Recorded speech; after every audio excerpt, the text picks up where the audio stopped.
brīvprātīgos projektus. Mēs varam organizēt dažāda veida aktivitātes, pasākumus, koncertus. Mēs varam dalīties ar citām tautām, ar savām tradīcijām un pasākumiem. Mēs varam doties dažāda veida apmaiņās. Mēs varam risināt visas mūsu problēmas.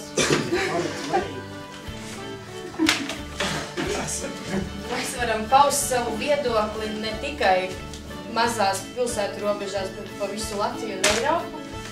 Mēs varam vienkārši dzert tēju un skatīties filmas. Mēs varam klausīties mūziku, jo mūzika un māksla tas ir mūsu otrais es. Mēs varam beidzot sākt runāt un pacelt savu stāvokli augstāk. Mēs neesam niecības. Mēs varam veidot dažāda veida kontaktus un sadarbības ar citu veidu jauniešiem.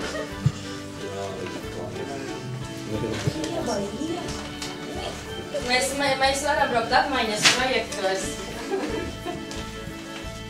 Mēs varam vienkārši pačilot un nedarīt neko. Mēs varam varbūt veidot arī dažāda veida aktivitātes, kas mums interesē. Hip-hops, māksla, mūziku, pulciņu, viss kaut kas saistās. Mēs varam veidot dažāda veida sporta aktivitātes.